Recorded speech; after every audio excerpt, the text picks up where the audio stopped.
আজিকর হসপিটালে কর্তব্যরত অবস্থায় মহিলা চিকিৎসককে ধর্ষণ এবং খুন।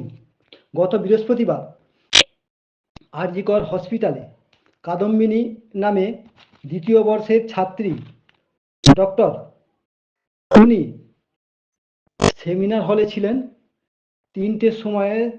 রাত্রি 3টের সময় ওনাকে সঞ্জয় নামে এক ব্যক্তি তিনি ওনাকে ধর্ষণ করেন, নক্কারজনক অত্যাচার ও পাশবিক অত্যাচার করে ধর্ষণ করেন এবং ওনাকে খুন করেন। তারই প্রতিবাদে আজ খানাকুল রুরাল হসপিটালে ডাক্তার এবং নার্স এবং তার সঙ্গে সঙ্গে আশাদিদের নিয়ে একটি ধিক্কার মিছিল শুরু হয়। এই ধিক্কার মিছিল যায় খানাকুল হসপিটাল থেকে খানাকুল থানাগোড়া দিয়ে কোলেপুকুর হয়ে পুনরায় ফিরে আসে খানাকুল হসপিটালে। আমাদের নিউজ অগ্নি সাক্ষাৎকারে ডক্টর তানিয়া রায় এবং নার্সিং স্টাফ অনিতা সাহা এবং ফার্মাসিস্ট আশিস হাজরা কি বললেন আমরা দেখাবো নিউজ অগ্নির পর্দায়। বিজ্ঞাপন ও লাইভ করতে এবং যে কোনো রকমের খবরাখবর জানতে যোগাযোগ করুন নিউজ অগ্নির দপ্তরে। আজিকর মেডিকেল কলেজ হসপিটালে যেই মর্মান্তিক ঘটনাটা ঘটেছে ডক্টর মমতা দেবনাথের সাথে আমরা সেটার জন্যই আর কি খানাকুল রুরাল হসপিটাল থেকে সবাই মিলে শোক পালন করছি। আর আমরা চাই যে তার যেন একদম যথাযোগ্য যারা দোষী যারা ক্রিমিনাল তার জন্য যথাযোগ্য শাস্তি পায়। ল অ্যান্ড অর্ডার বহাল রেখেই যেন তাদের দোষীদের শাস্তি হয়, সেই জন্যই এই মিছিল কোথা থেকে কোথা পর্যন্ত গিয়েছি থেকে থানা হয়ে এই কোলেপুকুর হসপিটাল আবার এসেছে। আপনার নাম? ডক্টর তানিয়া রায়। আরজিকরের যে ঘটনা ঘটেছে সেই ঘটনার ধিক্কার জানানোর ভাষা আজকে আমরা হারিয়ে ফেলেছি। একজন মহিলা ডাক্তার যিনি সমাজে সম্মানজনক পজিশন, আজকে তিনি মারা গেলেন। তিনি একজন নারী বলে।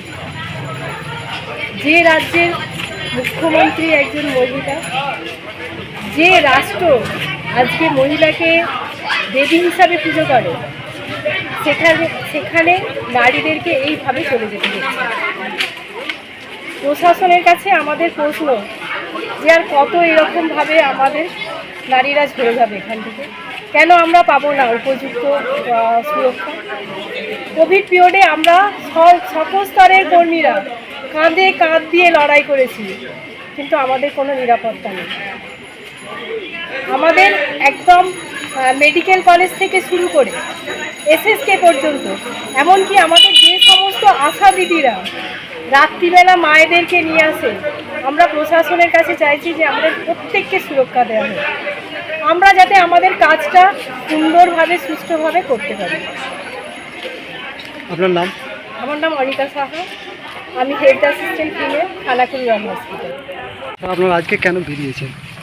আমরা বিগত কয়েকদিন আগে আপনারা দেখেছেন যে আরজিকর মেডিকেল কলেজে একজন সেকেন্ড ইয়ারের পোস্ট গ্র্যাজুয়েট চেস্ট মেডিসিনের উপর ডাক্তার পড়ছিলেন। সেকেন্ড ইয়ার মানে বুঝতেই পারছেন, আর 1 বছর পরেই তিনি কমপ্লিট একজন স্পেশালিস্ট চেস্ট মেডিসিন ডক্টর হয়ে যেতেন। অত্যন্ত গরিব পরিবারের মেধাবী ছাত্রী, যাকে তার এলাকায় ছোটোবেলা থেকেই প্রচণ্ড ভালো পড়াশোনায় ভালো বলে যাকে তার এলাকায় নক্ষত্র বলে চিহ্নিত করা হয়েছিল। তার গ্রামে তার এলাকায় তাকে নক্ষত্র বলে ডাকা হতো। এবং তার বাবা ছিল স্বপ্নের ফেরিওয়ালা, অর্থাৎ তার বাবার জীবিকা সবাই বিভিন্ন মিডিয়া মাধ্যমে জেনে গেছেন যে তার বাবা সাইকেলের পিছনে করে কাপড়ের গাঁথি বেঁধে কাপড় বিক্রি করতেন বাজারে বাজারে। সেই জায়গা থেকে বহু কষ্ট করে তিনি তার মেয়েকে মানুষ করেছেন।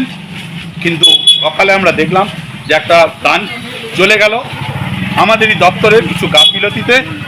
একটা পাশবিক অত্যাচারের শিকার হলো একটা মেয়ে। আমরা তার বিচার চাই। আমরা চাই একার পক্ষে যে ব্যক্তিকে এখন অ্যারেস্ট করা হয়েছে তার একার পক্ষে কাজ করা সম্ভব না, বিভিন্ন রিপোর্ট বলছে। স্বাভাবিকভাবেই আমরা বিচার চাই যে তার সঙ্গে কোন বড় মাথা আছে। আমাদের মুখ্যমন্ত্রী নির্দেশ দিয়েছেন, তিনিও চাইছেন যে বড় কোনো এজেন্সি দিয়ে তদন্ত হলো, তার কোনো আপত্তি নেই।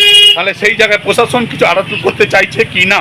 কেন একজনই অ্যারেস্ট হলো, বাকি আর কেউ নেই কেন? কারণ একজনের পক্ষে একটা মেয়ের ওপরে এইভাবে পাশবিক অত্যাচার করা সম্ভব নয়।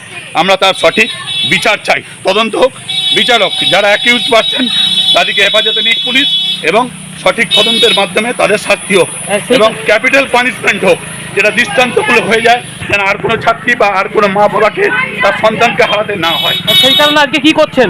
আমরা প্রোটেস্ট করছি প্রশাসনের কাছে। আমরা এই মৌন মিছিলের দ্বারা প্রশাসনের কাছে আবেদন যে আমাদের এই কণ্ঠস্বর যেন উপরতলা পর্যন্ত পৌঁছে যায়, যাতে আগামী দিনে যা ঘটে গেছে আর তো ফিরে পাওয়া যাবে না।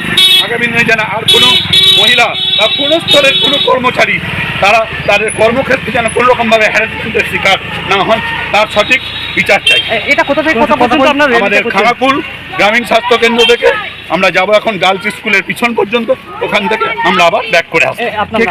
আমার নাম আশিস হাজরা, আমি খানাকুল হসপিটালের সিনিয়র ফার্মাসিস্ট। মর্যাদা ডক্টর, সে আজকে মারা গেল একটা কারণে, সে নারী বলে, আর মানে জুড়তে থাকবে। তিনি কোথায় মারা গেলেন না, তার কর্মক্ষেত্রে, যেটাকে আমরা দ্বিতীয় বাড়ি ভাবি। আমরা আমাদের কর্মক্ষেত্রকে আমাদের দ্বিতীয় বাড়ি ভাবি, তো আজকে সেখানে মারা গেল। কোথায় মারা গেলেন না, কলকাতার মতো জায়গায়, যে কলকাতার নারীরা সারা ভারতবর্ষকে দিশা দেখিয়েছে, শিক্ষা দীক্ষায় যারা এগিয়ে গেছে, সেখানে আমরা নিরাপত্তা পেলাম না। আমাদের এই রাজ্য, যে রাজ্যের মুখ্যমন্ত্রী একজন নারী, সেখানে আমাদের নারীদের নিরাপত্তা নেই। আমরা ভারত মাতা সন্তান, যে নারী এখানে দেবী, দেবী হিসাবে পুজো করা হয়, কিন্তু সেই ভারত রাষ্ট্রে আজকে আমাদের একটা ফুল ঝরে চলে গেল। আর কত সহ্য করবো আমরা এরকম ভাবে?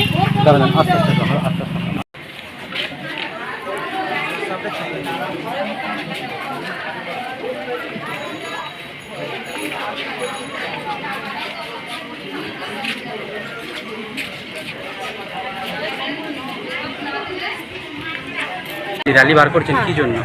আজকে এই র্যালিটা বার করছে, আপনারা সবাই জানেন 72 ঘন্টা কেটে গেছে, কিন্তু আরজি করে যে ঘটনাটা ঘটেছে তার যে আসল ভিকটিম, সেই ভিকটিম কিন্তু এখনো পর্যন্ত ধরা পড়েনি।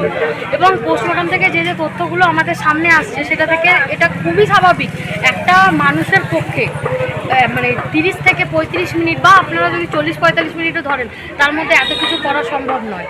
এবং যে সিভিক পুলিশ সঞ্জয় রায় যে ধরা পড়েছে, তার যে বডির যে বিল্ড আপ, তাতে করে কি আপনাদেরও কি মনে হয় এটা একটা বাচ্চা ছেলেও বলতে পারবে তার এই শারীরিক গঠন এসে যতই মদ খেয়ে থাকুক, যা কিছু করে থাকুক না কেন, তার পক্ষে কখনোই সম্ভব না মানে প্রেসারাইজ করে কলার বোন ভাঙা, তার সাথে সাথে পেলভিক বোন ভাঙা, মানে এবং পা থেকে মাথা পর্যন্ত সমস্ত জায়গায় যে ধরনের ক্ষতগুলো বা যে অমানবিক অত্যাচার করেছে। দেখুন, আমরাও ডাক্তার, আমিও হাওড়া জেলা হসপিটালে একসময় ইন্টার্নি ছিল, মানে ওখানে ডিউটি করে এসেছি, আমরাও নাইট ডিউটি করেছি।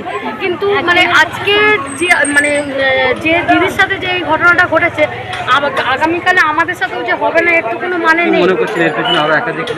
এর পেছনে আমরা এটাই মনে করি যে এর পেছনে বড় কেউ আছে, এবং যে আছে তার ইমিডিয়েট ধরা পড়া উচিত এবং তার উপযুক্ত শাস্তি। আমরা চাই যেই থাকুক, সে বড় ছোট যেই থাকুক, যে সে যদি বড় নেতা হয়, মানে যদি কোনো অ্যাডমিনিস্ট্রেটিভ বিভাগেও যদি কেউ থেকে থাকে, তার যেন অবশ্যই ফাঁসি হয়।